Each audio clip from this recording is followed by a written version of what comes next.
Hello, everyone, and welcome live to 3Y TV tonight's broadcast of the Stay Tuned Sports Podcast Truck Series here in the National Sim Racing Association. I am Peter Short, and joining me alongside for all the action here tonight at the famous Paperclip is Andre Granbush. And Andre, great to be back here at Martinsville Speedway in Virginia for some short track action. We've seen tempers fly so far this season on the short tracks here in the Stay Tuned Sports Podcast Truck Series. Might we see that again here tonight? Only 2 races left before the Stay Tuned Sports Podcast Truck Series chase.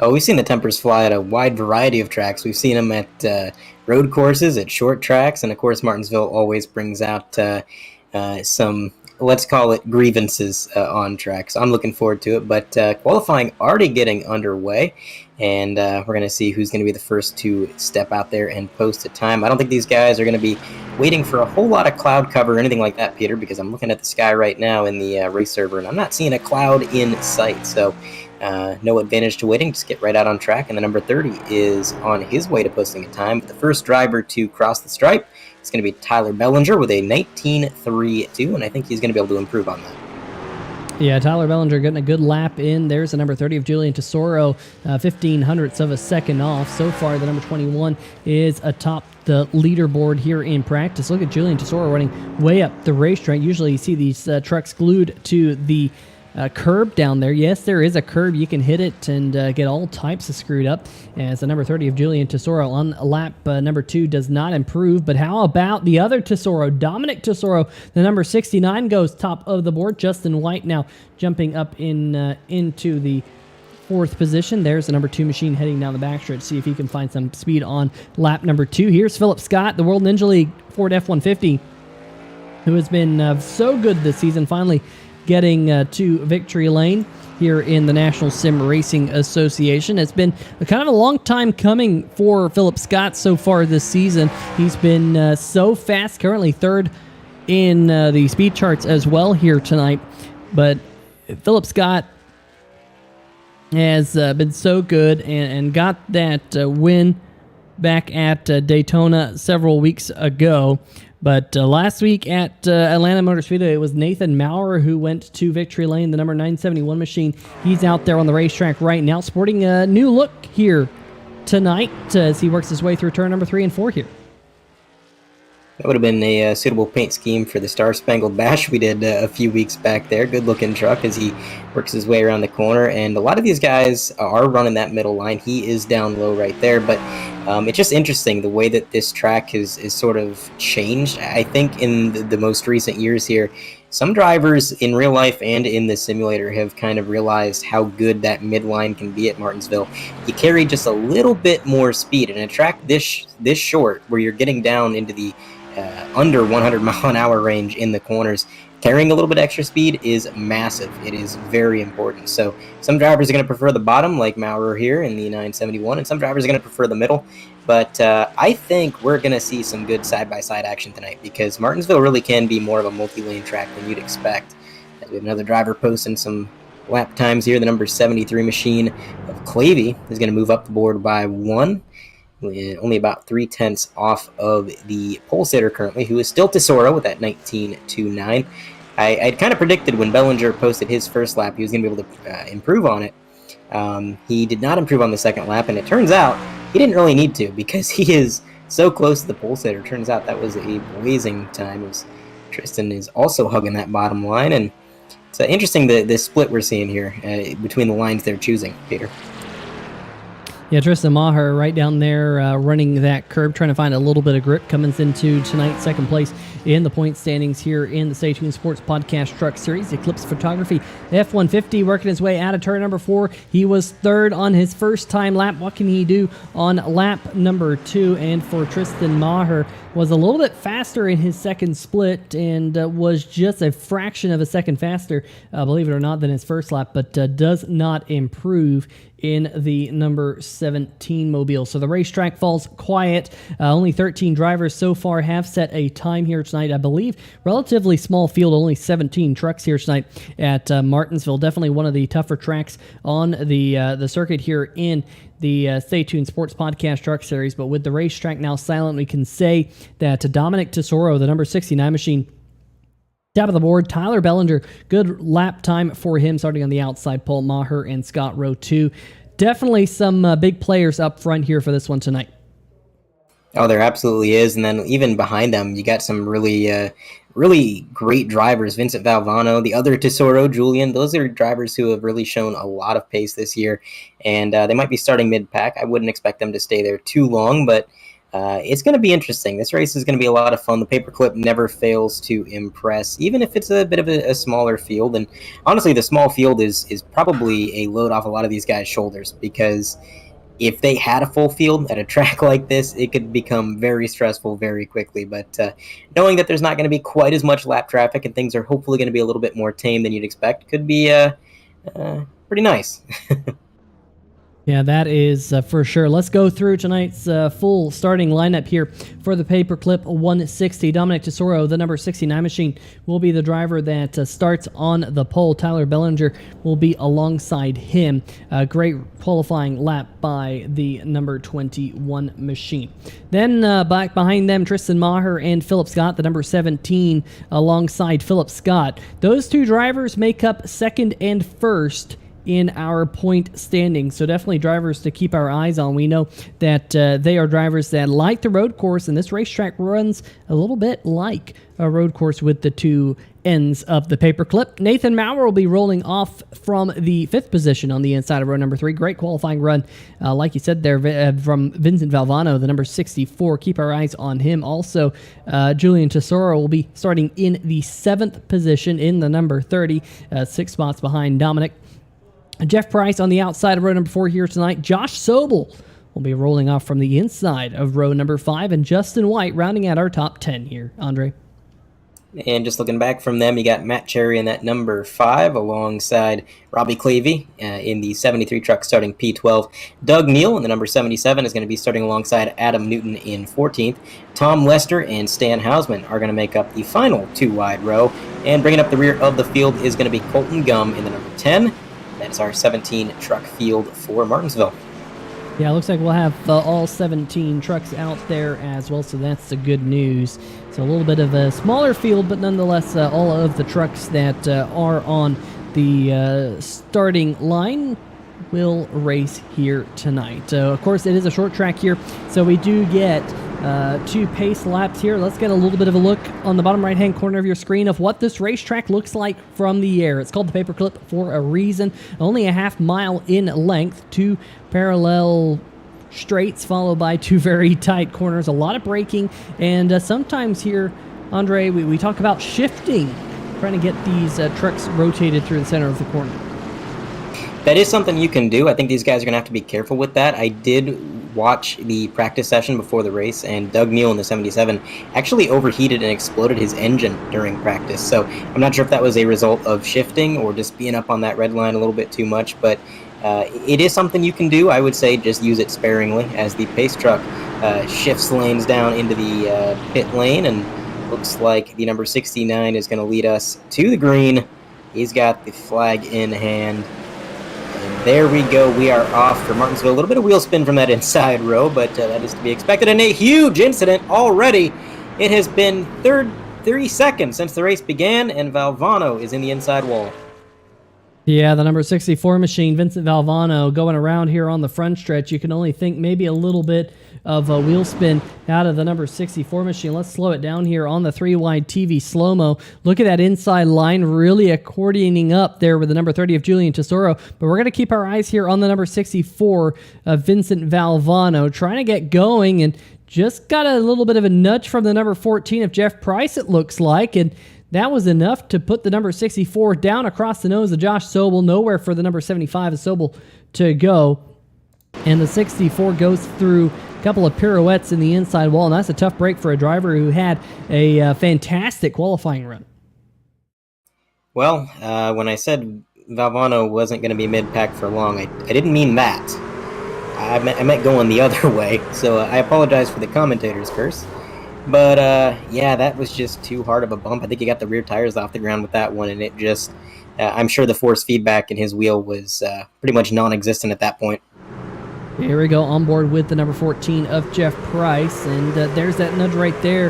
And I don't know if, man, from that angle, it kind of looked like Valvano might have slowed up, maybe to change gears. Let's see if we get another look one more time from Jeff Price here. He was definitely following close, but I don't know. Looking at it a second time, I think Jeff Price might have seen the green flag wave and might have unfortunately turned Vincent Valvano right around. Josh Sobel in the number 75 machine. He has called it tonight. It looks like as the number. Well, yeah, it looks like the number 75 is off the racetrack. That is a tough break for a driver who was looking to have a good night. Meanwhile, Vincent Valvano is on pit lane. Looks like Matt Cherry also on pit road. Stan Hausman. So tough start for some of these drivers as we are working rather through lap number 5 of the 160 that we have scheduled here tonight, Andre. And to make it even tougher for Vinny, this is not a track where you got a whole lot of time to repair that damage. That pace truck's going to be coming back around to lap you before you know it, so he's going to have to be very vigilant and not waste too much time. I know personally I've done that before where I'm trying to get my car fixed up and I'm trying to predict when the pace truck's going to be coming along, and I just wait a little bit too long, it gets around me, and then I'm a lap down and I have damage. So it's got to be careful not to make it go from bad to worse, but as we come around turns 3 and 4, that kind of proves my point. In the time that I was explaining how short a lap is, well, they made a lap. So, difficult situation. And as for Sobel, that's kind of what I was worried about when I saw that impact. It was directly on the front of that truck. And as you know as well as I do, Peter, that is putting you at risk of getting some radiator damage or even engine damage. iRacing tends to be very sensitive when it comes to damage on the nose of your vehicle, and he took not one but I think 2 hits to the front end, so shame to see it end like that. But I believe the lights are off. Nope, they are still on. No, they are off. Okay, I'm sorry, I'm looking at a very low resolution version of this. I apologize. Base truck pulls off, and it's going to be the number 21 of Bellinger leading the way this time. Soro on the outside. See if we can get a bit of a better start here and see if we can't get this thing up to speed. And it is a good start. 21 able to kind of dive up into that middle lane, block both of them, and then gets a real good 1 and 2. Now we got a battle breaking out for second place. Tristan Maher trying to get the better of the 69 down on the bottom, but oh man, just barely gets clear, throws a textbook block. Here comes the 971.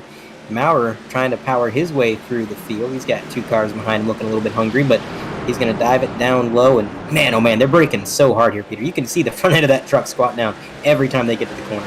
Yeah, Philip Scott did not get a good turn number 1 and 2. He is now fallen all the way back now to the 7th position. So the World Ninja League machine, our points leader, not having a good restart here as Tyler Bellinger out front almost by a half second, already starting to turn on the jets up at the front of the field. Got to watch out for not overheating the rear tires. Very easy to do. Here comes Robert Clavey back behind the number 73, looking to the inside of the BeerStreetJournal.com number 39 machine there of Stan Hausman. Hausman had a look back to the inside, backs out of it early. Although Clavey goes up the racetrack just a little bit. This is the best battle on the racetrack as we've pretty much gone single file now for a majority of the field. There you see the leaders working off towards turn number 1. But yeah, the whole field right now getting single file, maybe trying to log some laps in here at the paperclip. Do want to mention we got a couple people in the chat. One of those is the number 75 machine of none other than our good friend Josh Sobel. In fact, I was going to try and see if we could get Josh Sobel up here in a 3-wide TV booth to see what he would have to say about that initial incident. I saw he was in the Total Nonstop Racing chat there for a moment, but it looks like he has ducked out. So I was hoping to get a quick word with him after being involved in that accident, but we'll see whether or not he jumps back here into the interview waiting room. But his comment, Andre, was that was fun for about 300 feet. And I have to say that that might be generous. Yeah. Yeah, I don't think they made it 300. Yeah, I don't think they made it 300 feet. 300 feet would be a football field in length, and yeah, I don't even think he got that far past the start-finish line, unfortunately, here tonight. But Tyler Bellinger trying to put about a football field between himself and Julian Tesoro. The number 69 machine was our pole sitter at the top of the show, not to be confused with our points leader, the number 99, to Philip Scott, who is now settled in the 7th position as they log off some laps, almost to the 10% race distance here tonight. Ryder Lee Angle in the chat as well. Rooting on Philip Scott as always. Ryder, how's it going here tonight? Let us know what you're up to, as caution flag number 2 has waved, and we're hearing that maybe it's the number 30 machine of Julian Tesoro. Looks like it is. Let's see if we can dial up replay number 2 here, or at least caution flag number 2 here tonight, is the number 30 machine. First return number 3 and 4. Oh, got that curb there, Andre, and spun him right around. And that is another reason you're going to see some of these guys run the middle line when they can. That curb is dangerous. Even back in the day when there was grass in the infield of the corners and that curb was a little bit shorter, it was still pretty violent when you hit it. But now there's so much more height to it than there ever used to be. And it doesn't take much to get these trucks unsettled. With how narrow this track is, once you spin, you're kind of along for the ride, unfortunately. We're going to go on board once again. Takes a good line on corner entry. I think he got just a little loose mid-corner, and that actually rotated his truck further than he was expecting it to. And then once he clipped that curb, that was all she wrote. But not too much damage, it would seem. I'm a little concerned about where he did take that hit. It was on the front end, so time will tell whether or not the iRacing gods are smiling upon him and cutting him a break there with damage. We got a few trucks down pit road. We got Jeff Price in the number 14 getting his car serviced. I believe that's Adam Newton in the number 29 also working his way out of pit road. And then a third car that I couldn't quite identify back there. But that's interesting, Peter. We're only 18 laps in, and really only 10 of those have been under green. And we've already got some drivers taking some tires. Yeah, number 14, machine of Jeff Price came down onto pit road. Number 29 of Adam Newton as well. The number 48 of Tom Lester also electing to pit that last time by here under this particular caution flag. So those drivers will have fresh tires for the upcoming restart. I do want to make mention of what has happened out there to our 2 drivers involved in that first accident, one of which was Vincent Valvano. He has pulled off the racetrack here tonight in the number 64 machine. Let's see if he's still sticking around, see if we can get a quick word with him. Unfortunately, I'm not seeing Vincent Valvano here on the Discord. Looks like he has called it an early night. And you know what, Andre? I must say, there are definitely times when you're disappointed that you're wrecked in the first 5 laps.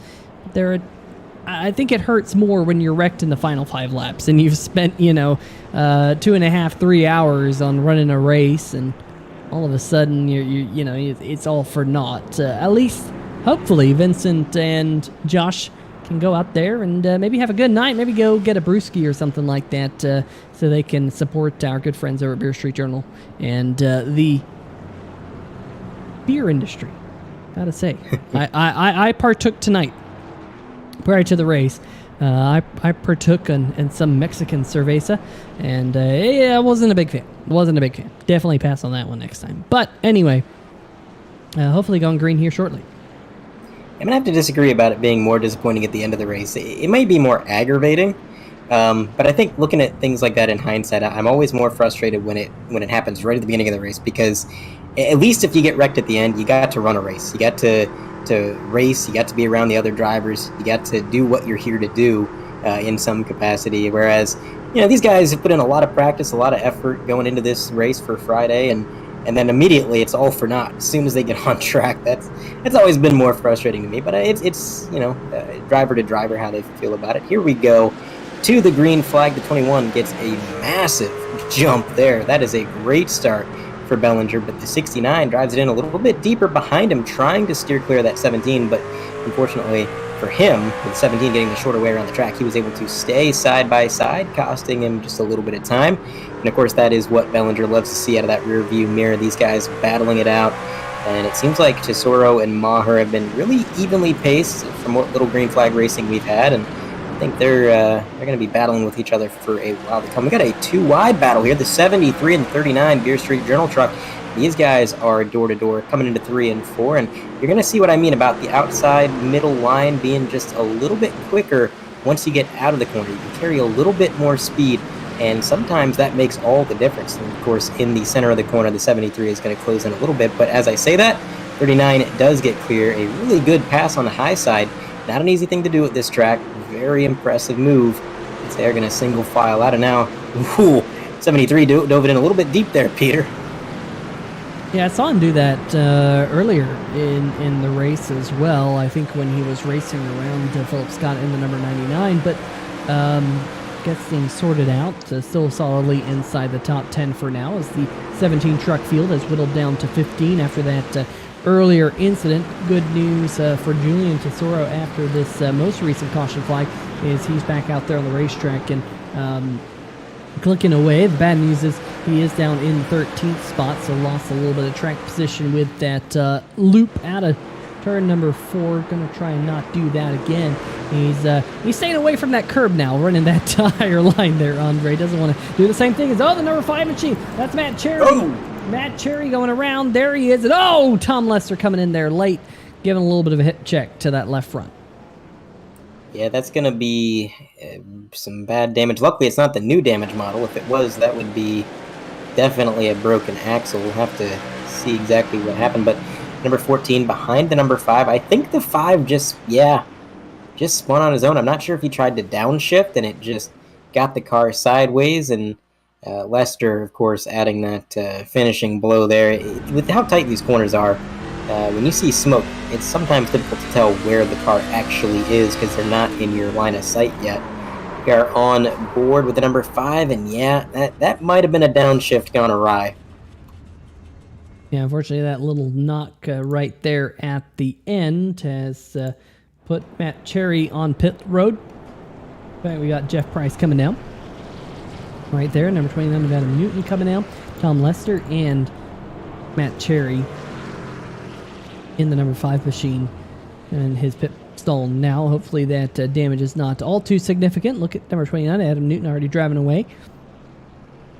No tires taken. Yeah, probably just taking on a little bit of fuel here. Trying to see if we get that long green flag run because, Andre, when you're here at Martinsville and people find the groove, I think this is a groove racetrack. If people find that groove, you can get a good, 40, 50 lap green flag run. Anything more than 50 laps at Martinsville, something is gone wrong. At least from what it seems like in these league races. If you get 50 laps of green, probably hell's frozen over or something like that. So I don't think we'll get that here tonight, as we're currently averaging about 1 caution every 10 laps, as we're working yellow flag number 3 tonight. Yeah, Martinsville definitely produces quite a few yellows. It is such a unique track and one of the most difficult short tracks on the circuit. If you ignore the LA Coliseum, which I'm going to ignore it because there's no confirmation that it is a permanent schedule edition, and also it's not a points race. Martinsville is the shortest points-paying track on the NASCAR schedule.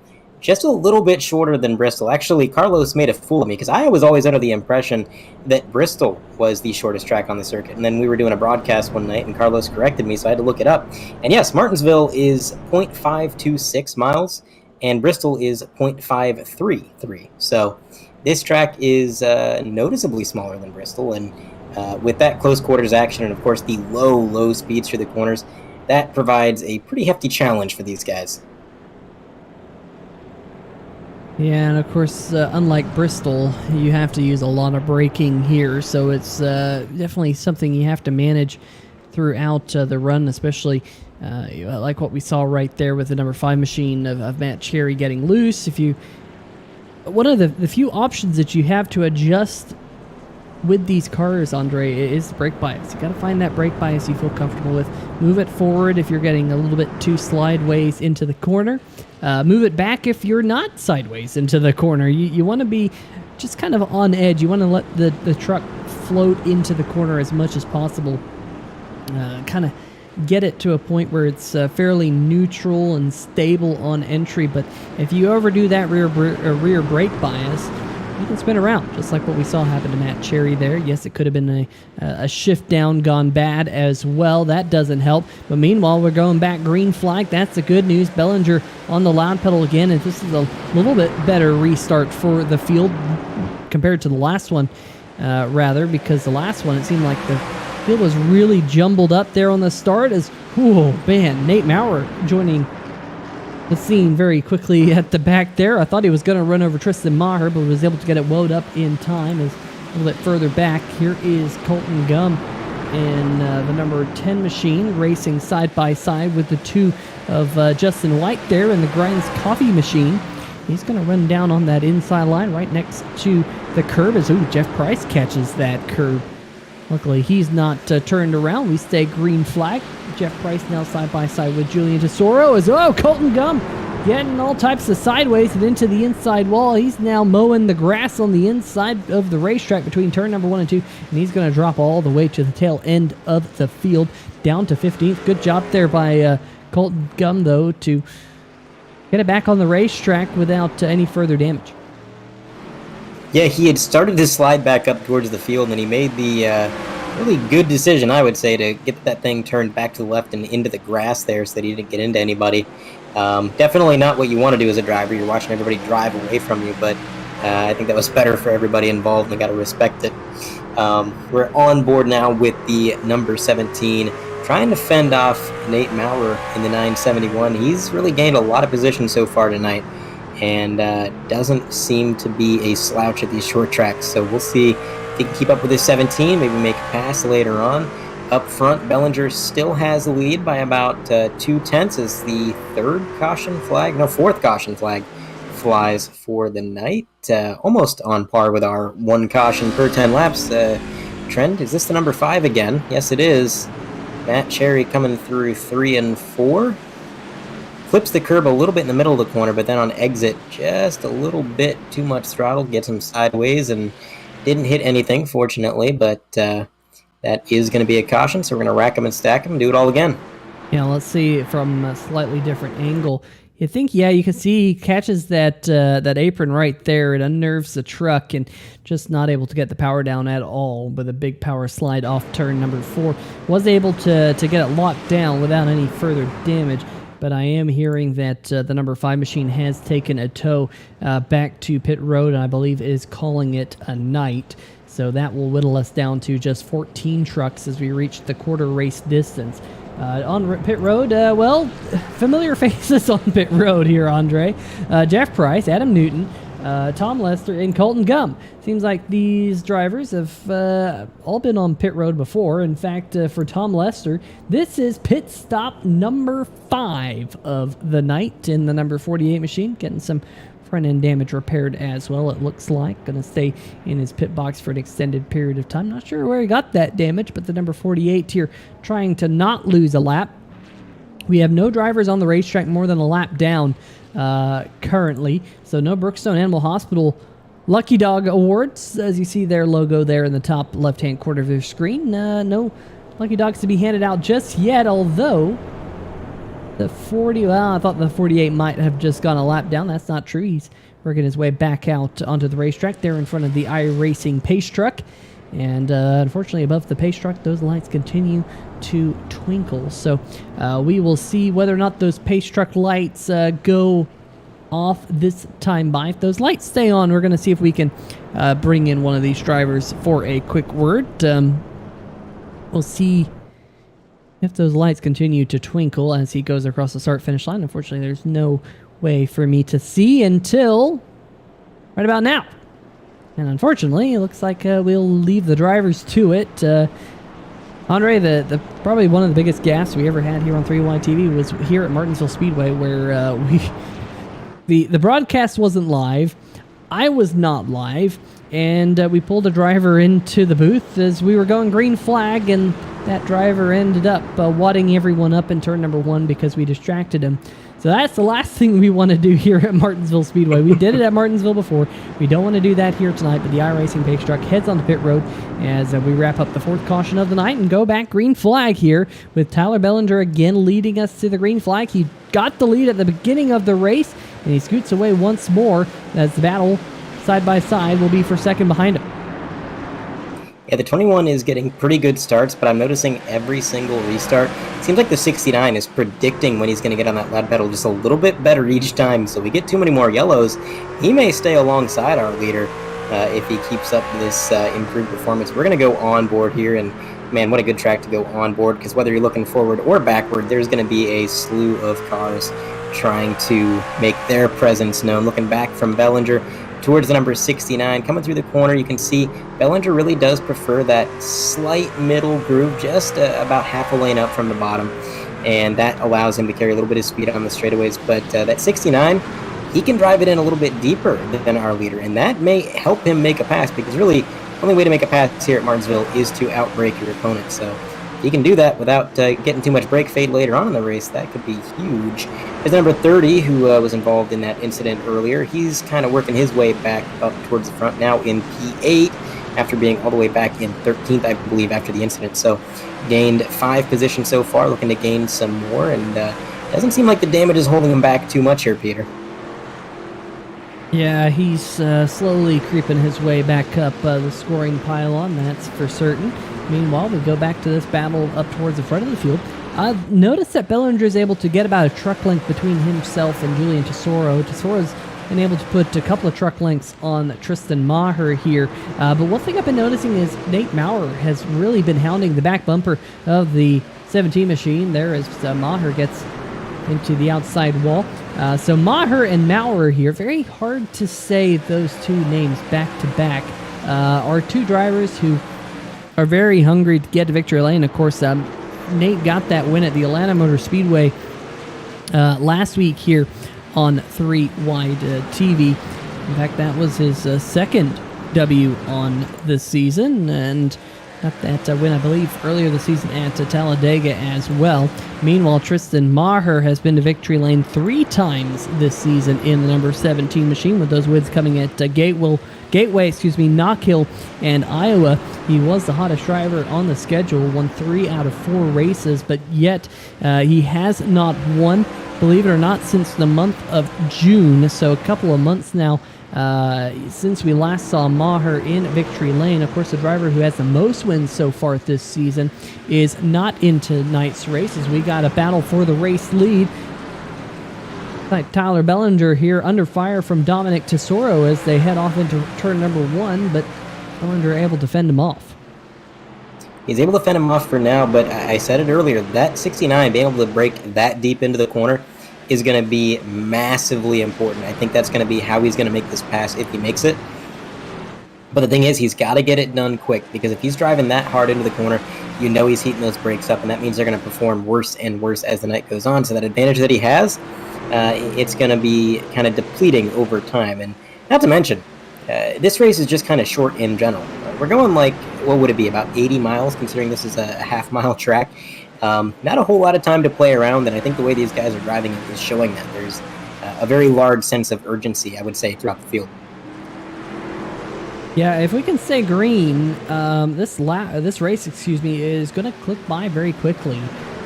Already on lap number 54, we went green flag for the first time here about 20 minutes ago. A little bit longer because we've had some caution flags, but it feels like we had just thrown the green flag just a moment ago for the beginning of the race, and we've had all those caution flags. So if we can stay green, we definitely will start to click off these laps here in a hurry.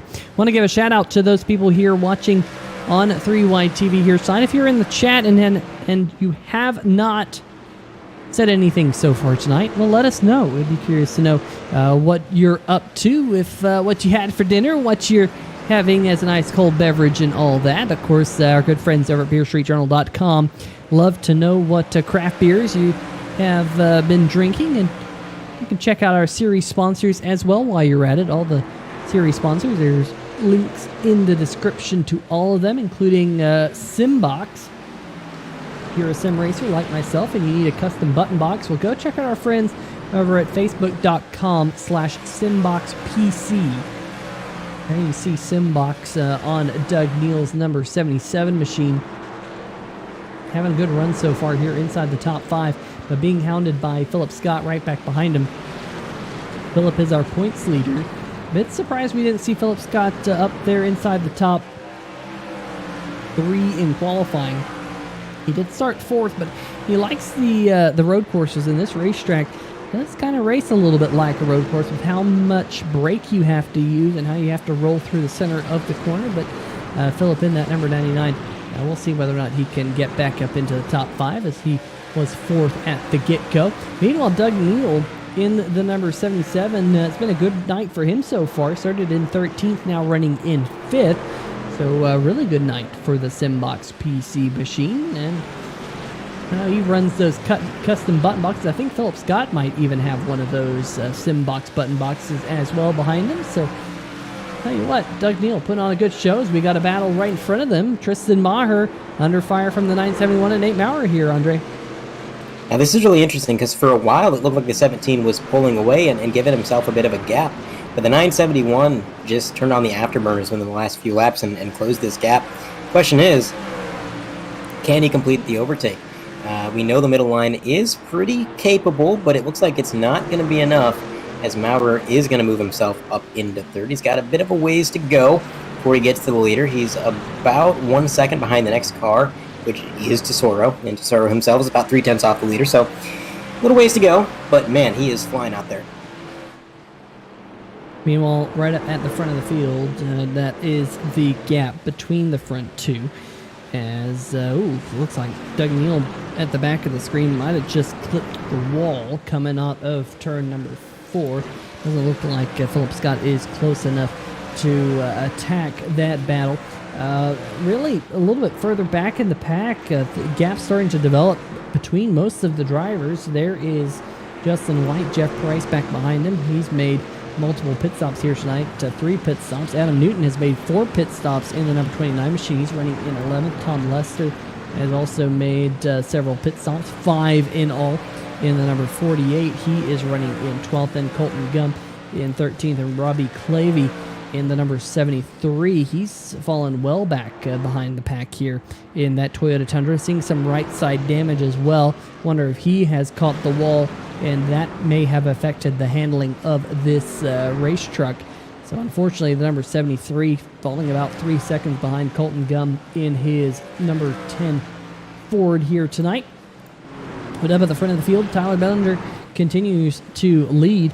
Andre did not start on the pole, but quickly got to the front of the pack. In fact, I think the number 21 has led every lap here tonight. I think he must have just been a fraction of an inch ahead of Dominic Tesoro when that first caution flag flew right on the drop of the green flag here. But that number 21 has definitely shown that he's got some muscle here at the Martinsville Speedway. He's on the outside looking into the point standings as Tristan Maher in the number 17 on pit road. Andre, maybe green flag pit stops here? That's a rare sight at Martinsville. Either green flag pit stops or he's got some damage that he feels he needs to buff out, because that right side's looking a little caved in, and I don't remember that car looking so beat up last time we checked in. So we'll figure out if this was scheduled or unscheduled, I guess, if other people come down pit road. But, I did kind of wonder about fuel mileage here, Peter, because, excuse me, we have a few drivers who have been coming down pit road. They've been getting their car serviced pretty much every caution. And if I recall, and this is just a guesstimation, so don't hold me accountable for this, I think the trucks can go a little over 100 laps at Martinsville. So depending on when they last pit and what kind of fuel mileage they're getting, I'm wondering if drivers like Newton and I believe Price in the 14, these drivers who have pit so many times, can they make it to the end and everybody else may have to stop for fuel? That is a really good point. I was thinking about that, and I was thinking, surely we won't go caution-free to the end at Martinsville. So I was trying to hold that one close to my chest. But here comes another one of our front runners, Dominic Tesoro, coming down in the number 69 machine to his pit stall. So it doesn't look like they'll be able to make it the rest of the way on fuel from here, as your leaders have made it about 70, just over 70 laps. Factor in all the caution flags we've had, probably about 50 laps or so of green flag fuel. So I would expect these drivers to have to pit there maybe with about 40 laps to go. So maybe the idea here is that, from here you can make it on just one more stop. You're kind of in that window to make it on just one more stop. We saw Tristan Maher come down pit road. Doug Neal now coming down pit road in the number 77 machine, the Simbox Motorsports machine. That crew putting 4 tires on that race truck. Julian Tesoro working his way back up onto the racing surface. We've seen Philip Scott also come down pit road, Tristan Maher. So these drivers out there right now that have not pitted, now the big question is how much do tires really matter? We talk about Tyler Bellinger. He is our race leader. His last time by was a 20.3 second lap time. And Andre, right now, we got Tristan Maher out there on the racetrack running 19.7 second lap time. So that's about 0.6 of a second a lap different for the fresh tires versus the old tires. Is that enough to really change the complexion of this race? Look at this. Look who's run down our race leader. That is the 971 of Nate Maurer. We saw the number 69 machine come down pit road from second, but Nate Maurer is really closing in on the race lead. He's doing a good job here late in the run. Yeah, he is closing this gap at a pretty alarming rate if you're the number 21. I mean, he's there now. Coming through 1 and 2, he's pretty much on the bumper. Within striking distance, the 21's going to have to play some defense. Now, going back to the tire question, Peter. A little over a second per lap. That is significant on worn tires, but let's say you are Adam Newton. Let's say you are only about 15 laps short on fuel. Everybody that stayed out on those cautions that had to pit under green, well, they took a full tank of fuel. That's going to be roughly a 16-second stop. If you could save some time coming down pit road, not taking tires, just taking a splash and go, a quick 4-second stop, maybe, just maybe, you could still have some semblance of an advantage. But we'll have to wait and see as the 971 does come down pit road. I think maybe he felt he was being held up by the 21 or something similar. He just wanted to come down pit road, get service, get himself into some clean track, as this pit sequence is going to split these guys up quite a bit. Tires going up on the jack stand there. The number 2 has inherited the lead in all of this, right ahead of Jeff Price in the number 14 and Adam Newton in the 29. So top 3 not too far separated after all of this. These guys are pretty much under a blanket. And the number 2 posting some pretty respectable lap times here as they continue to stay out. But the question is, Peter, how long will they stay out? I mean, we know that they could probably stay out until somewhere between lap 120 to 130 and be pretty comfortable with it. But do they prioritize tires here and maybe come down a little bit early? This pit lane is so slow and so long. I don't think like a 2-stop versus a 1-stop strategy is going to work. This is an interesting situation, though. Justin White out there in the number 2, he came down pit road after caution flag number 1. That's the only time we've seen Justin White on pit lane here tonight. He pitted on lap number 2, and he has made it to the halfway distance. He has made it 80 laps since he was last on pit lane. Now he comes down onto pit road. Of course, he's been helped by the caution flags that have waved multiple times. But that's an interesting situation. Now we got Jeff Price, who inherits the race lead. We saw him just out of the shot. There he is. He pitted on lap number 39. So I'm thinking we will maybe see him on pit road around lap number 95 to 100, which gets him into the window where he can make it the rest of the way on just one more pit stop, which is very interesting considering that we know that the driver is right behind him. Tristan Maher, we know he has to make one more pit stop. We don't think Maher can make it, as Maher has a big slide there out of turn number 4. But right now, Jeff Price is our race leader by 2 seconds on Adam Newton, 7.5 seconds up the road from the number 48 of Tom Lester, as looks like Maher looking to the inside here. But this is interesting because the gap from Price to Maher is almost exactly 1 lap here. Once Maher can get in front, he'll put himself back on the lead lap. But if a caution flag was to fly right now, it's advantage Jeff Price. Even if a caution flag doesn't fly, it might still be advantage Jeff Price. Yes, he's on older tires. Yes, he's losing time to this group of drivers, but he's now 20 seconds ahead of these drivers, and they both have to make one final pit stop. So it's interesting, although that's going to throw it away. I just had to open my mouth. And Jeff Price goes for a spin here on the front stretch. Oh man, he might have had this one wrapped up in a gift basket, and it just faded away like that.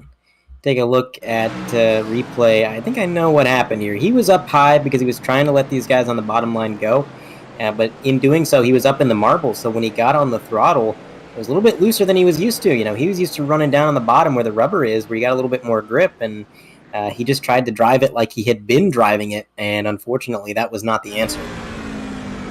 Yeah, jump on board with the number 14 machine up in those marbles. It just got loose from him. He tried to save it, tried to kick it back the other way, but unfortunately the number 14 has spun around. And now the big question here, Andre, is that was the second caution flag of the night. And if I do recall, I think they are enforcing kind of a 2 caution and done rule here tonight, as one of these drivers is going to pick up the Brookstone Animal Hospital Lucky Dog Award. Not sure who it might have been. It might have been the number 99 of Philip Scott, actually, under this caution flag. So I'll tentatively kind of pin Philip Scott as our Brookstone Animal Hospital Lucky Dog Award winner if I don't get any better information. Yeah, I think he was. That's why he's coming down pit road now here in the World Ninja League machine. But I believe Jeff Price is going to go from leading the race to being out of the race in one fell spin. Yeah, the time and scoring shows him off track, so I think that's going to be the end of his night. And that is a shame, because like you said, really all the cards were in his hand. If a caution came out, he's got an advantage. If it stayed green, he's got an advantage.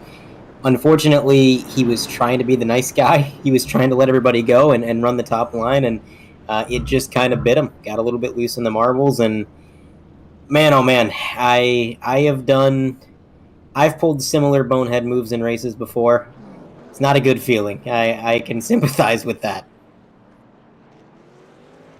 Yeah, definitely going to be a tough night for Jeff Price, because we were just saying he might have had that one wrapped up, and well, his night was wrapped up, just in a different way, unfortunately for him. 5th caution flag of the night. Luckily, we've taken the kind of 10 lap per caution lap average up to getting close to 20 laps per caution flag with a really good green flag run there. I think that was about 45 laps or so, Andre. Hopefully we can see that again here in the closing stages. Yeah, a bit of a shame that caution did come out, because that strategy really was getting interesting. I was really invested in seeing where that went. But alas, we're going to be back under caution, and I believe everybody should now be on a pretty level playing field fuel-wise. But where things have changed is the running order, because now we've got Maher and Tesoro being scored as 1 and 2, Adam Newton in 3rd. We've got Maurer in 4th, and I believe Lester is going to be starting either 5th or maybe even 4th. I'm not sure. The timing and scoring kind of flickered back and forth there, but either way, what I'm noticing is that Tyler Bellinger is kind of at a disadvantage here. He's a ways back in this pack. We know he's one of the fastest trucks in the field, but so's the 69, and he's starting on the front row. That could spell disaster for the rest of the competition, but we'll have to wait and see. When does Maher start him? He starts him a little bit late there, as we see somebody get a little loose further back in the field. The leader is going to single file out. The number 69 also going to be single file.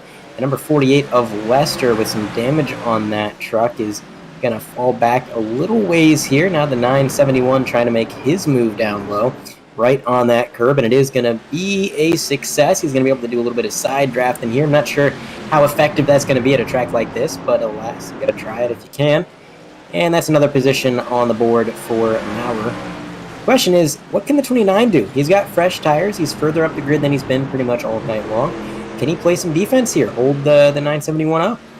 That's a good question. The Budweiser Toyota has been really struggling here tonight. Made lots of pit stops. He's been kind of languishing just outside of the top 10. But like I said, best track position of the night. Track position has been important here at Martinsville here tonight. It seems like whoever gets to the front is able to kind of lead from the front. Right now, that would be Tristan Maher, as he got to Dominic Tesoro, however, breathing down the back of his neck, and it looks like the 17 goes around up at the front of the field. And Julian Tesoro there just giving him a little bit of a nudge.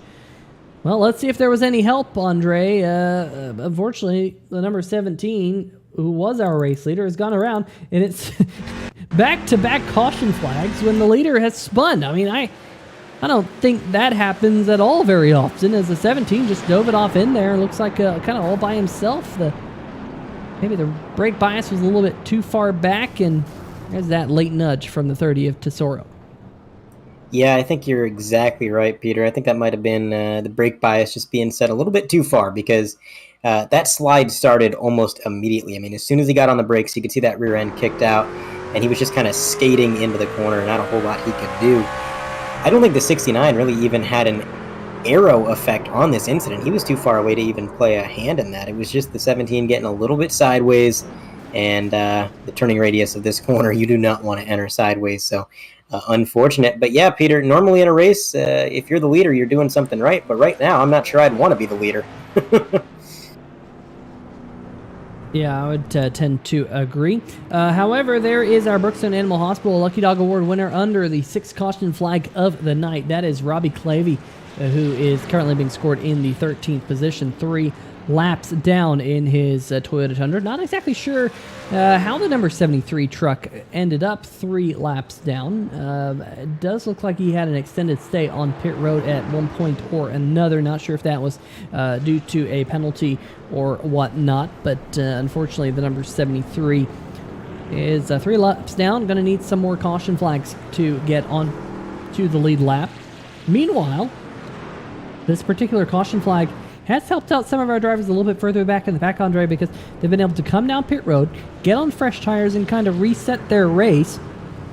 Because we saw a lot of drivers do the wave around under the previous caution flag, the 5th caution flag, to get back onto the lead lap with the field still cycling through green flag pit stops when that yellow happened to come out. But now everyone can kind of come down pit road, reset their race, and interestingly enough, I'm a bit surprised we didn't see more drivers come down pit road, because we talked about how close they must be on fuel, at least based off what we have seen here tonight. And with about 60 laps to go, I think this is kind of the situation. And even if it went green flag from now, I think they'd be able to make it to the checkered flag. Just a bit surprised we didn't see more takers, because I kind of want to come down pit road as soon as that window opens. I agree. And the other thing that surprises me is just with a field this small, in my mind, it simplifies the strategy call. It's, you always have this will they, won't they when they come down pit road, because you don't want to give up track position. But we've only got, it looks like 13 competitive trucks still on the track, 2 of which are several laps down. So if you're a lead lap driver, the furthest back in the grid you could go is P11.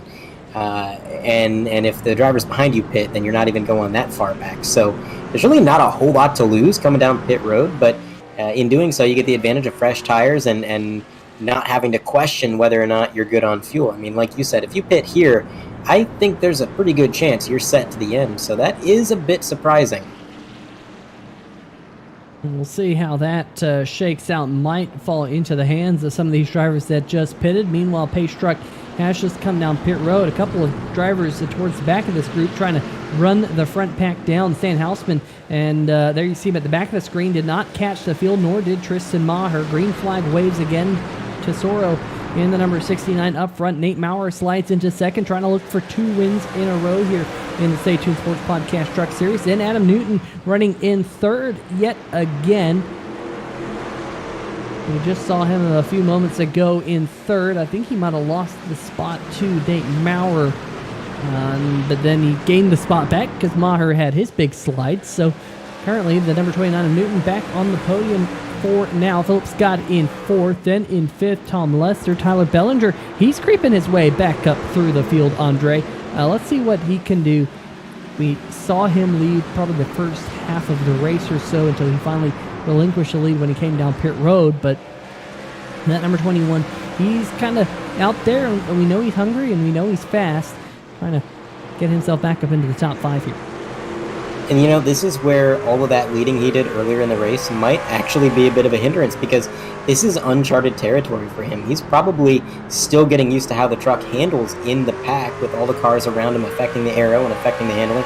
Not only that, but he's figuring out how to pass for the first time this race. I mean, leading the way, that's one thing, but now you've got several cars that you're either going to have to move out of the way or somehow set up a clean and successful pass, and that's just not something he's had to deal with so far tonight. So learning experience maybe, but he's doing a good job of it because, like you said, he's already picked up a few positions, and I think maybe playing a bit of a patient game here. He just saw the 48 wiggle in front of him, and you could tell when he saw that wiggle, he kind of backed off a bit. He did not want to be too close because if something happens with these guys in front of him, he wants time to react to that. At least if I'm the driver, that's kind of what I'm thinking about. And we've seen all too often tonight, Peter, drivers get loose, they get sideways, and the guys that are behind them, there is nowhere to go. So if you could save yourself that heartache, it might be a good idea to do so. Yeah, just trying to modulate that gap. I'm sure he will size up Tom Lester here and try and have a go at the number 48. But, oh, he gets big time loose off of the corner. Somehow saves it. Unfortunately, he's going to move backwards. The number 21 now falling back to the 8th position, has the number 2 of Justin White to his outside. That now becomes a battle for 9th. So just like that, from 6th, losing 2 spots. We'll see if he can hold on to 8th for now, as he's got Tristan Maher back behind him. Maher just came down pit road a moment ago, so fresh tires on the number 17 as Bellinger slides up there in between turn number 3 and 4. Almost contact between those two. Meanwhile, a little bit further up, here comes the number 99. Looks like Philip Scott was looking to the inside of Adam Newton, but unable to find anything. Not to go too far back here, but when we were on board with the 21, when he had that big moment there, I noticed it looked like from the hood cam he might have picked up his right front. When he corrected, is he sideways again? He's picking up the right front. That is really strange because, I mean, no, that would have been the left front. Okay, he picked up the left front right there. That suspension is soft. I don't know if something is broken on that truck or if that's just the way the setup works, but when he's getting sideways, you can see that car is just really setting down and squatting into the track. That is going to make it really difficult to control.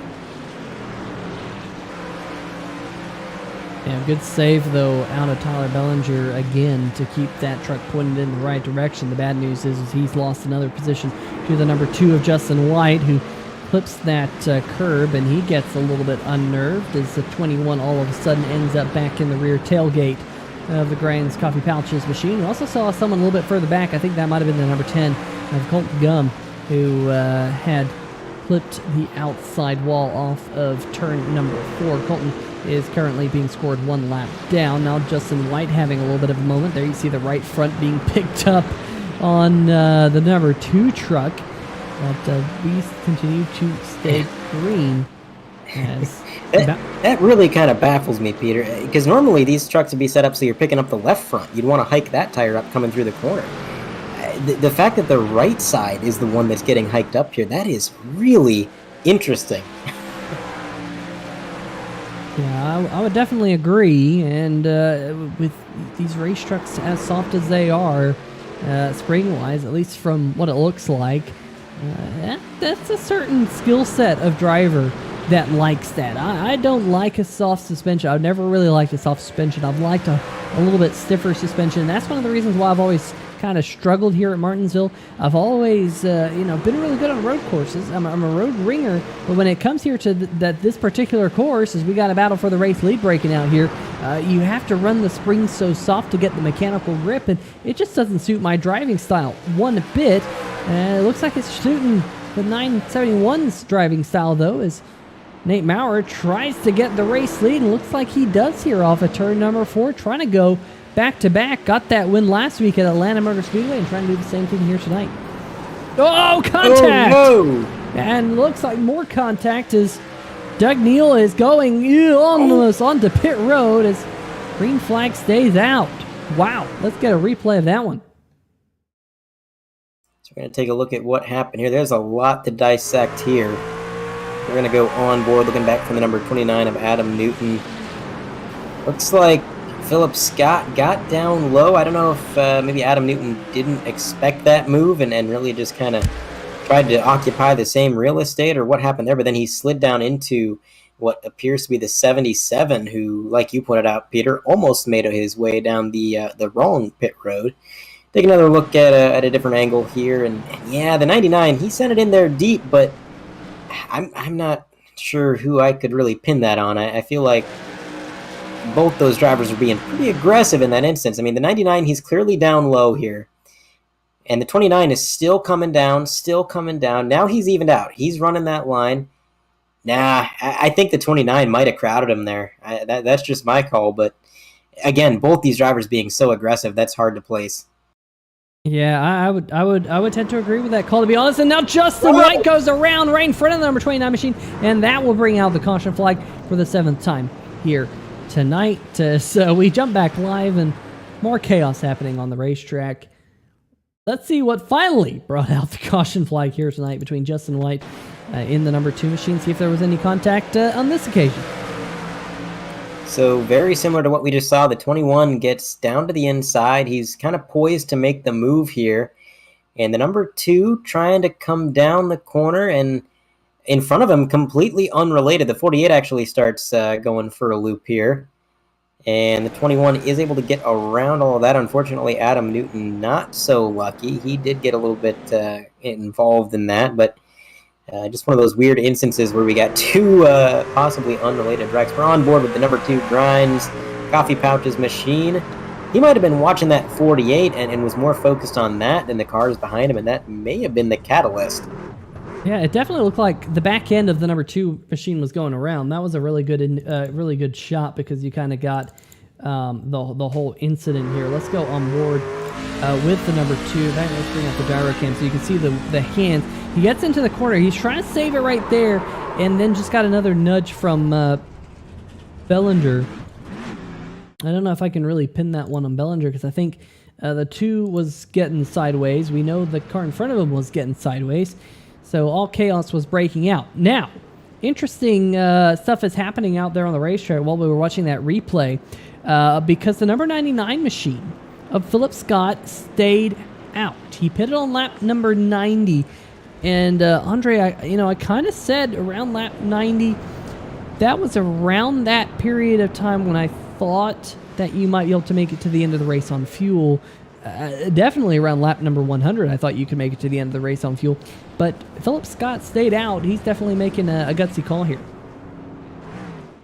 That is a bold call. We've seen how important tires are, and we know what a difficult time Jeff Price was having on those older tires when it came to the faster cars pulling up behind him and looking to make that move. He really had no choice but to be a bit passive and move up and let him go. So it's going to be interesting. The tires aren't ancient by any means. We're looking at 40-lap old tires, which, okay, I take it back. Those tires are pretty ancient if he came down on lap 90. Yeah, that's going to be rough. That's going to be really rough.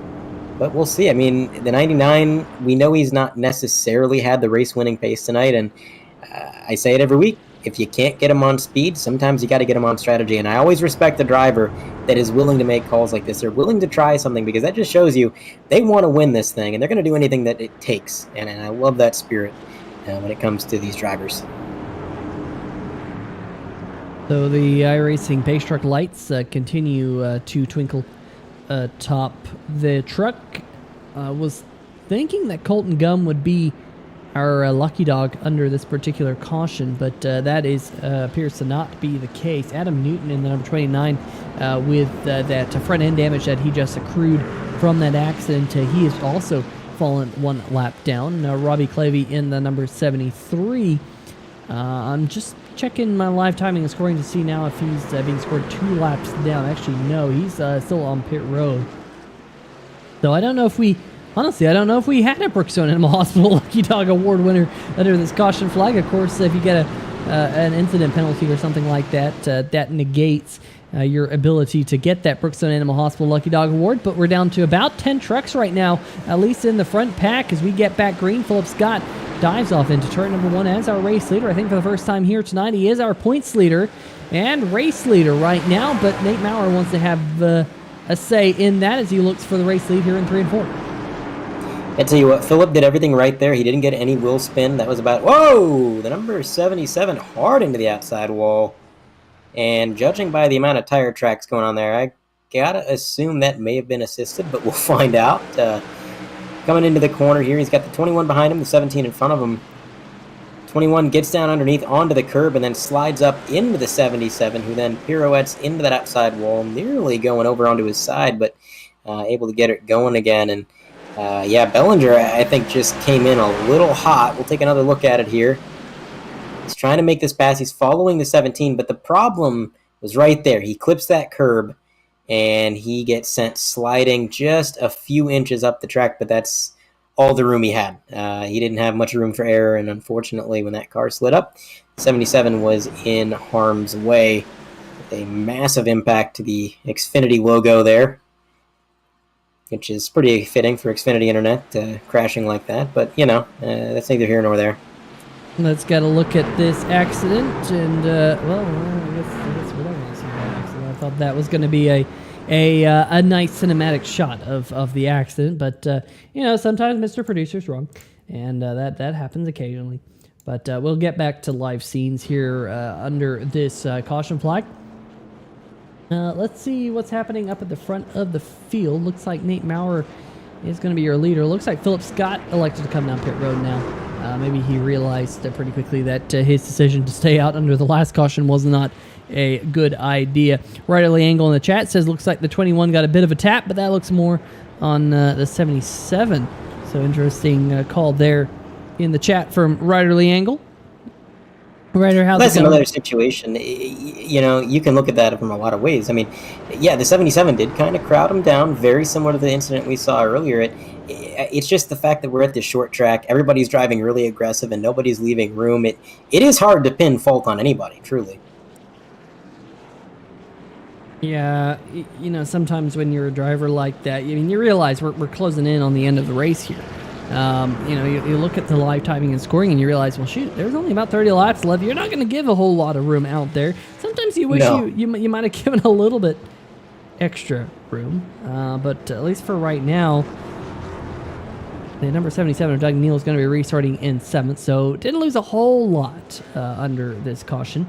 Meanwhile, just looking at live timing and scoring, looks like just to report right there, the number 10 machine of Colton Gum will be our Brookstone Animal Hospital Lucky Dog Award under this caution flag, so he'll get himself back on the lead lap, make that 10 trucks, and how about that? The 10 truck is in the 10th position there.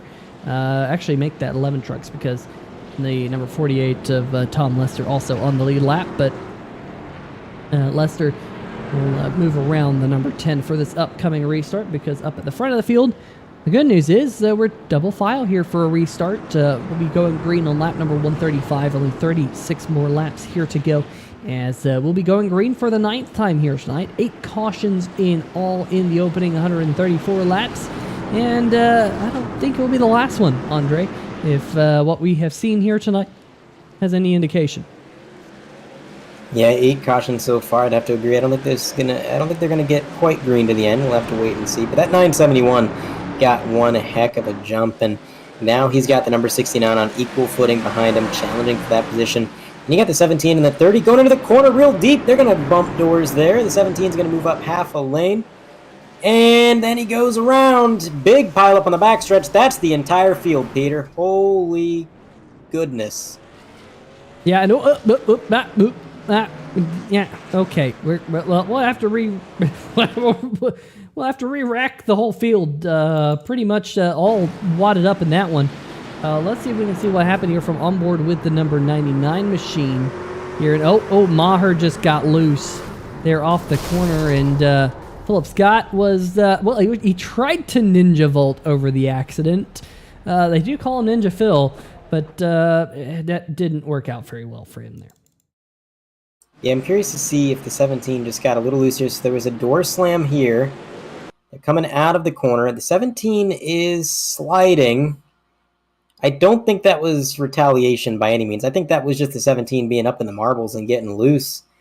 And then from there, you just had a pack of cars just mere inches from each other and then nowhere to go. The 77 getting involved in this one as well.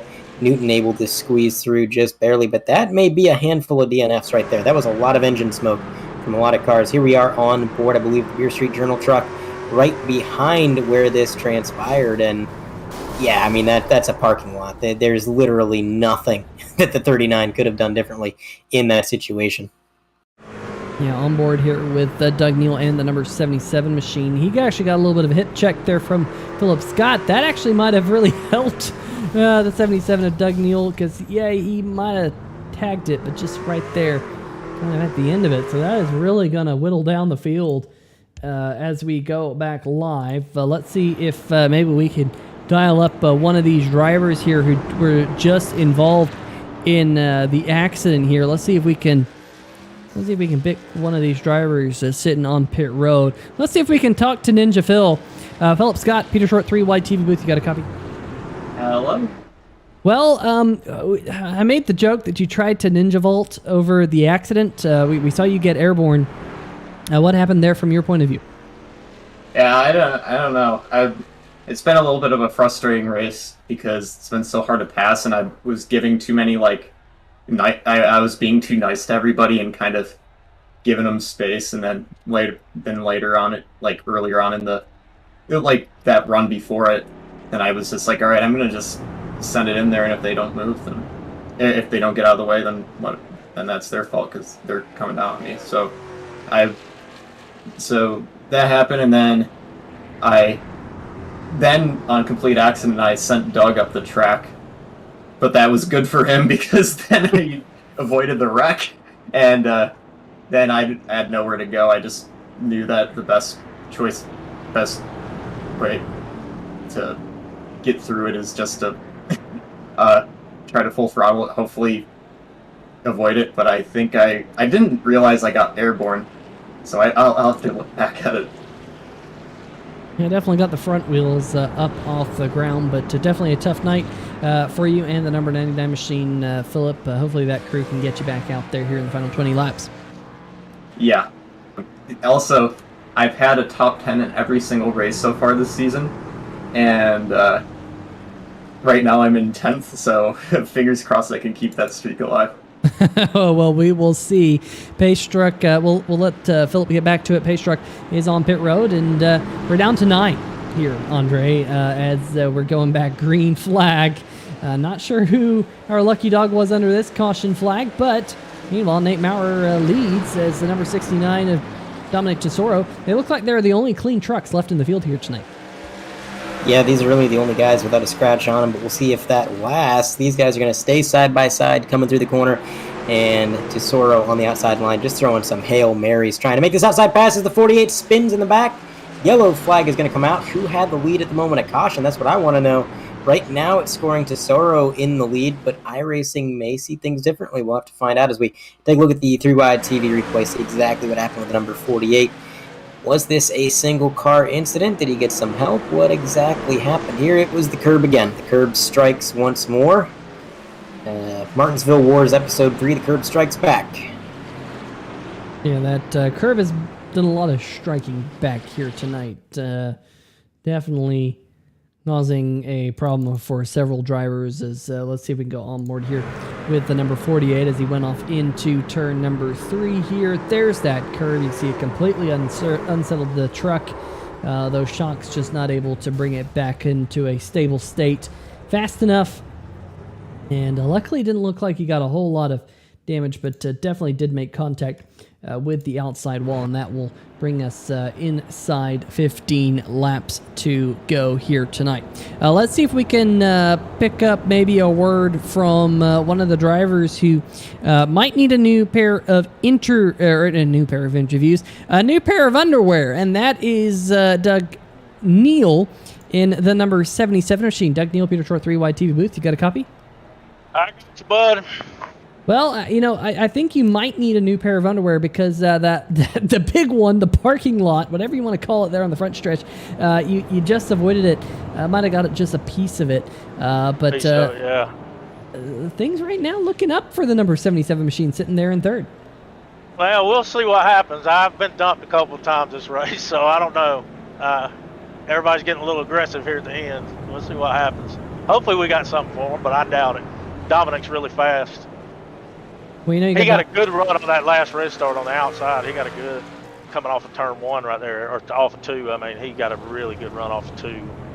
Got around 8. But, yeah, I don't know. I don't think I got anything for these boys in front of me, but we'll try to hold on to third. Well, I was just going to say, you think about the crowd that you're in. You got Nate Maurer in front of you. You got Dominic Tesoro. Those two drivers, they Well, let's just say they haven't seen eye to eye a couple of times this season. Furthermore, they're both fairly aggressive out there on the racetrack. Do you think that might play a part here with 14 laps to go? It very well could. I don't know. They might be fighting for real estate here in a minute, so we'll see what happens. And if they do, hopefully I can stay out of it and get the win. well, just giving you a little bit of a warning. They have a little bit of history so far this season. They're right up at the front of the field, so maybe mind your P's and Q's. And we'll see if we find you in victory lane here in a little bit in that Simbox number 77 here. But Doug, best of luck here for this upcoming short run to the finish. Thanks, guys. I appreciate it, man. All right, well, that is Doug Neal. We'll let him get back to his Simbox teammates, if I can ever find the button to move him to. There we go. Finally figuring it out, but looks like we're going to have a 12-lap shootout here, Andre, when we go back green here shortly. Philip Scott is still inside the top 10 in the 10th position, but still sitting on pit lane trying to get his truck repaired for him to get back out there on the racetrack and maintain that top 10 streak that he's had since the start of the season. We'll have to wait and see. Maher is being scored as being in the pits and not out, so theoretically he could come out and maybe make some laps and get ahead of the number 99, but we'll have to wait and see as the green flag flies, and it is going to be Tesoro with a good jump into the lead. He's got the 971 in tow as they go side by side back in 5th place. A little bit of bumping and rubbing there. Of course, it is a short track. You expect to see that. Now, can the 971 make a move here? And if he can't make a clean move, Peter, the question is it worth it to maybe give him a little bit of a bump, try to go 2 for 2 here?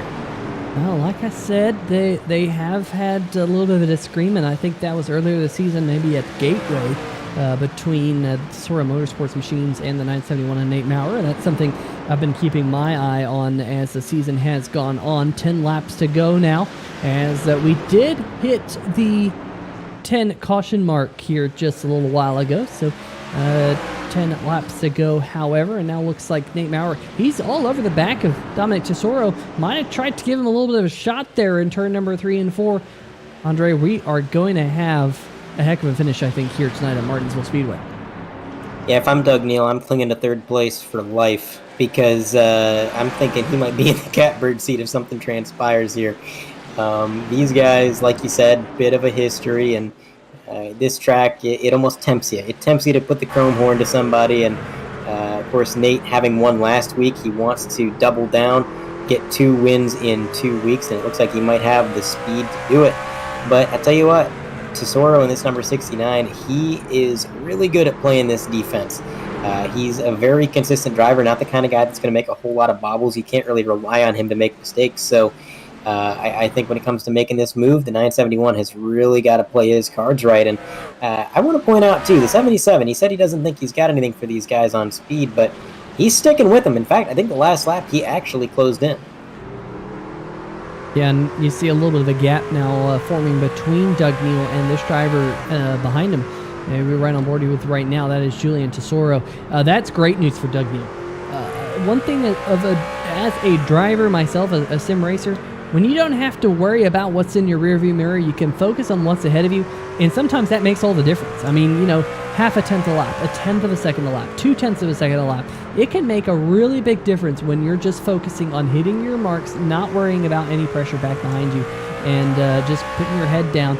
And all it takes is Julian Tesoro and Nate Maurer to have a little bit of a scuffle up there, and he could be right in the mix here as we're down to just 4 laps to go, just about 2 miles here left at the Martinsville Speedway here tonight. It has been a caution-filled event, but for right now, we stay green flag. Hopefully, we stay green flag to the end, but another caution would not surprise me as Tesoro gets a good run off turn number 4. 3 to go. It is 3 to go, and second place is within striking distance. He's going to get underneath them. They're going to touch. I think that's going to cost the 971 a little bit of momentum. He's going to have to regroup behind him, but now he knows he's got the truck to make that move. And wow, he throttles it up in the center of the corner, actually closes the gap, and actually is able to hold that momentum down the straightaway. 2 laps to go. We're going to go on board with second place, Nate Maurer, right behind the 69 truck. He is on what would be the tow hitch on a production truck. I mean, just right there. Coming through the corner, takes a bit of a higher line. The 69 gets loose. The bumper goes to him. Coming down the straight, it's going to be the white flag in the air. 4 more corners for Nate to try to make a move here. Hard onto the brakes goes the leader, and second place is going to follow. 2 more corners. 1 more time around the last half of the track. Does Nate put the bumper to him into the corner? They touch, but it's not going to be enough for Nate Maurer. He's going to go around. Does the 77 get involved? No. Tesoro wins at Martinsville, and it looks like Nate is not even going to get a podium. Nate Maurer falls all the way down to 5th, stays inside the top 5, but the 971 got loose coming out of the final corner and gives up the 3rd position, gives up the 2nd spot to Doug Neal, gives up the 3rd position to the number 30 of Julian Tesoro. So it's a Tesoro podium here with Doug Neal separating the Tesoros, and how about that? A little bit of burnouts and a hip check there, doing a burnout as well, as the number 69 gets to celebrate getting the W here tonight. And what a great night it is. A win from pole at Martinsville. Definitely not an easy thing to do.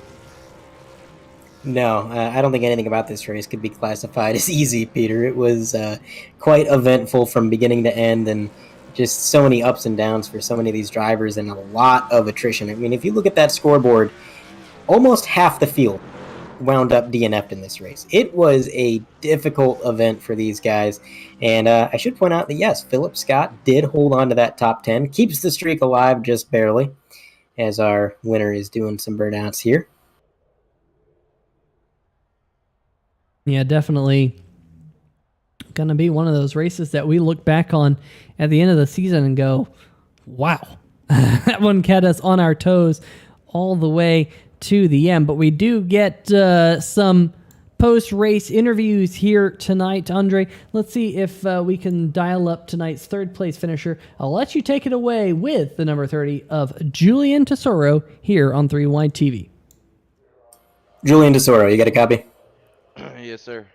Well, it was a Tesoro podium. You wound up 3rd. Dominic wound up winning the race up there, and you guys got to celebrate together.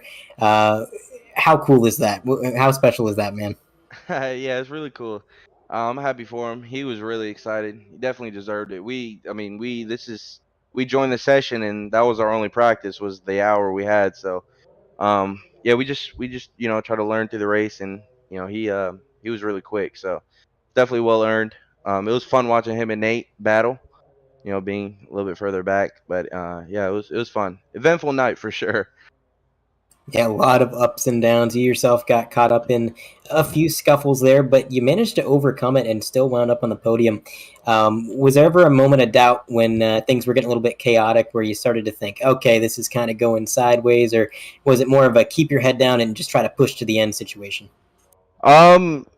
Yeah, it was when that whole Tristan thing happened on the straightaway. I was like, I thought it was over. Honestly, I thought I was gonna get the meatball flag because my car was already pretty torched before that accident. But yeah, I don't know. After I didn't get the meatball flag, I was like, all right, well, let's just see what happens. So I just put my head down and kept driving. Absolutely. Now, we do have an off week next week, I believe, but after that, we are coming back to Milwaukee, the Milwaukee Mile. How do you feel about that? Kind of a unique track. Yeah, I've never been there, but is that a short track? I believe. It's an intermediate. It's almost like New Hampshire, but a little bit smaller. I'm sure I'll enjoy it. I tend to like those those kind of short tracks, mile tracks. Yeah, it's definitely an interesting track. Well, anyways, Julian, congratulations on the podium. Before we let you go, is there any shout-outs you'd like to make? Yeah, of course. Shout out Dominic, older brother, for winning tonight. Shout out to Sora Motorsports, Garage Welt, Red Sim Designs. Yeah. Shout out you guys too. Shout out the whole NSRA. Shout out you guys. Doing a good job broadcasting. All right. Well, thank you for your time, Julian, and thank you for the kind words. Yes, sir. That is Julian Tesoro out of the booth. And Peter, I'll let you take it away with whoever you got lined up here.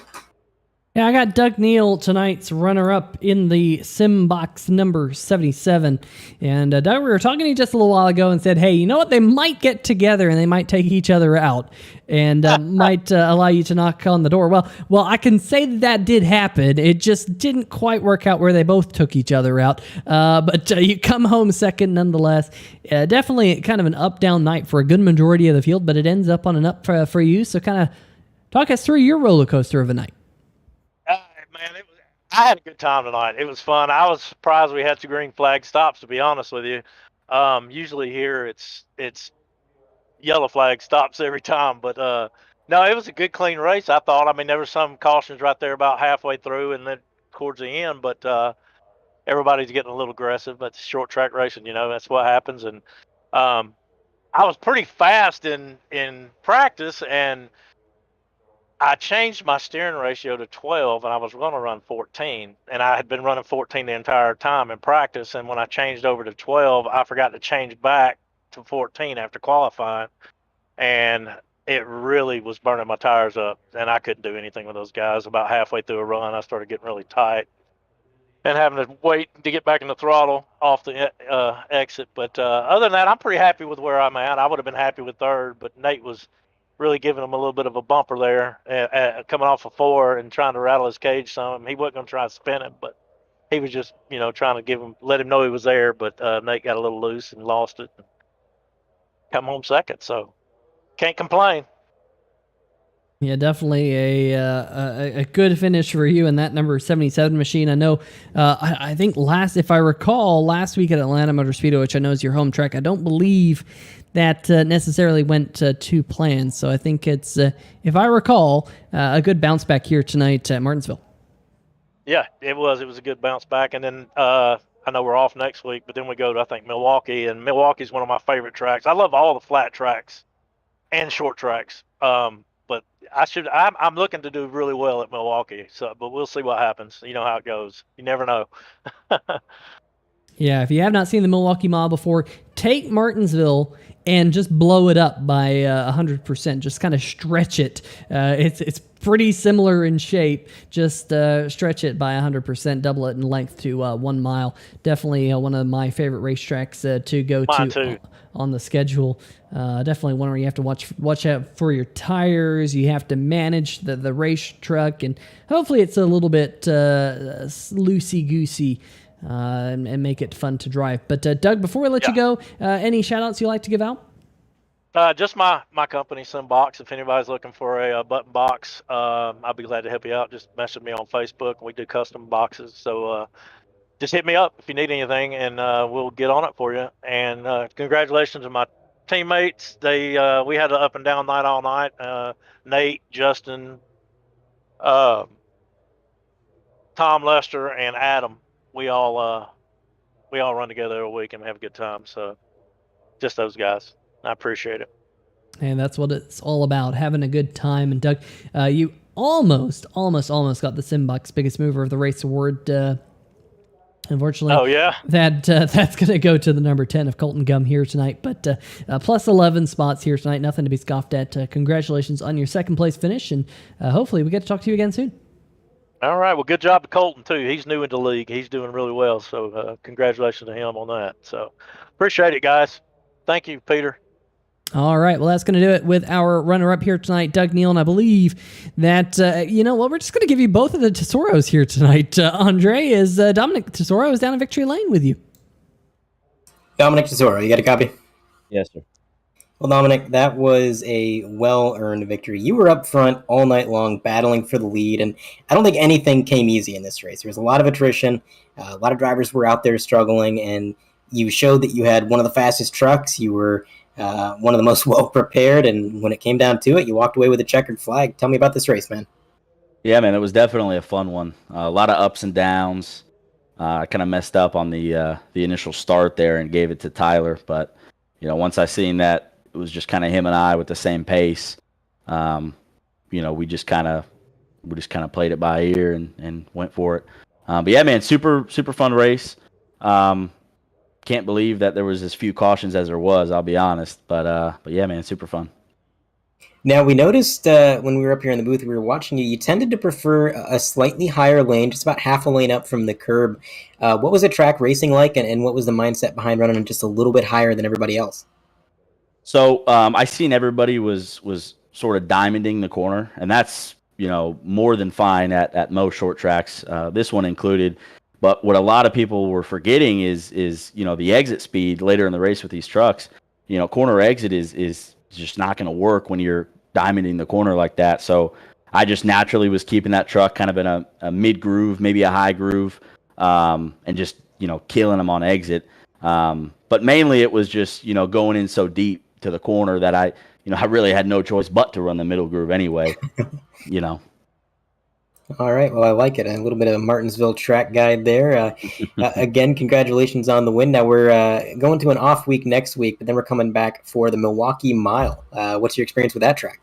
Never raced there, but hell, I never raced here either. So hopefully it's the same outcome. We'll see. Well, it is a similar track. When Peter was describing it, he said take Martinsville and just kind of make it twice the size. It's a flat track, very similar shape, and race is pretty similar. So it'll be interesting to see how you guys do out there. It's going to be a fun race to watch for sure. Well, anyways, before we let you go, Dominic, is there any shout outs that you'd like to make?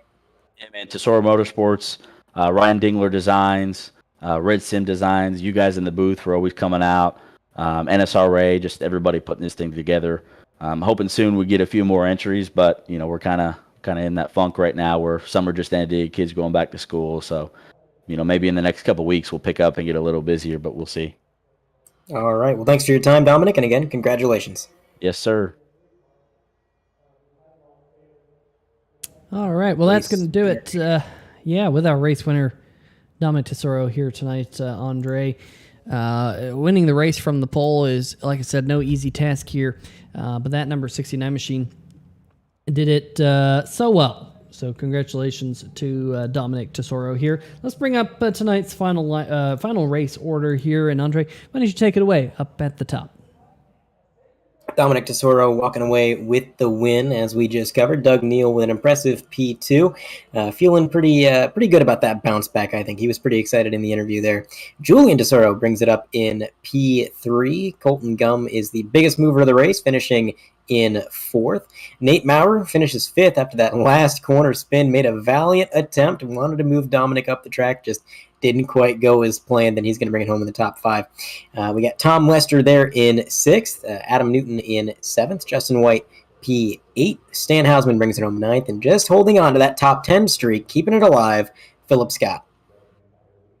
Yeah, not really by its own doing. Just a little bit of luck there for Philip Scott creeping in there as the first of the retirements. Tyler Bellinger in 11th. Tristan Maher in 12th. Robbie Clavey going to come home in 13th in the number 73 machine. Jeff Price 14th. Matt Cherry 15th.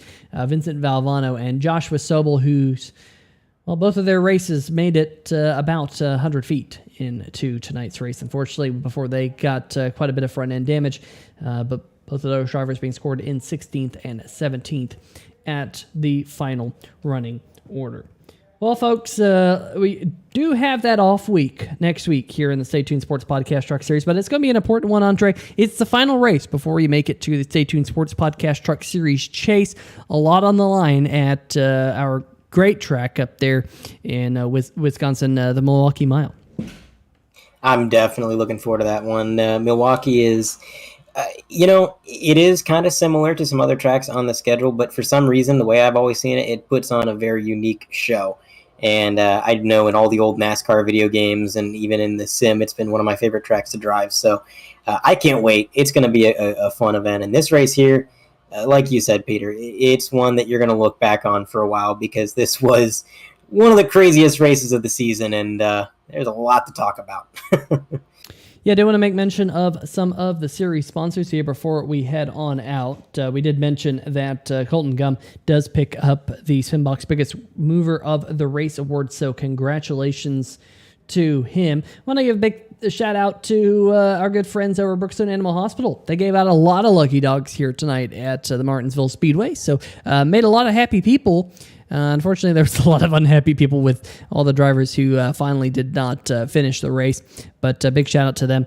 Of course, with the NFL season just around the corner, Stay Tuned Sports is the place to go to check out the best podcast in all of sports. Stay Tuned Sports has their link to their Podbean in the description, stsports.podbean.com, if you want to punch it into your browser to have a listen. And I'm sure they're going to have some fantastic insight here over the next couple of weeks, over the preseason and into the NFL season that's coming up here shortly. MaxGrafix.co, if you need a custom paint scheme here in iRacing, check out our friends at MaxGrafix.co. Recently branched out onto real-life NASCARs. If you saw the number 4 Alka-Seltzer machine just a few weeks ago at the Pocono Raceway in the Xfinity Series, well, that is painted by our good friends over at MaxGrafix.co. So big shout out to them, and they can design an iRacing scheme for you as well. Taz Racing Customs, Facebook.com, Taz Racing /Taz Racing Customs. You know what? You could go get yourself a MaxGrafix.co design on your iRacing car, and then you could go to our good friends at Taz Racing Customs and put it into your own custom diecast. How about that? That'd be pretty cool about that. Also, want to give a huge shout out to our friends over at BeerStreetJournal.com. Mentioned them a couple times here tonight. Great place to find all your craft beer news. Simbox, we heard from Doug Neal, who's Mr. Simbox himself, Facebook.com/SimboxPC for your custom button boxes, and JNR Craftworks, JNRCraftworks.com for custom designed items for your household, gifts, and more. Go check them out, JNRCraftworks.com. And of course, Eclipse Photography, who does the pictures for the National Sim Racing Association after the race is over. But Andre, interesting race here tonight. We haven't seen a lot of caution-filled races this season. Definitely, I think this one takes the cake for the most cautions in a single race this season. And I think probably will hold that crown all the way to the end of the season. I think 10 or 11 cautions in all here tonight, but hopefully we get a lot more green flag action at Milwaukee Mile in 2 weeks. Yep, definitely looking forward to it. And again, it'll be right here on 3 Wide TV. But yeah, that'll do it. That it will, folks. Thanks for tuning in here tonight with us on 3 Wide TV. Like Andre said, the next race is in 2 weeks' time, and by my calendar, that is going to put us into the month of September 2nd, here at 9 o'clock Eastern Time, right here on 3 Wide TV. But until then, stay safe and all that good stuff, and we shall see ya!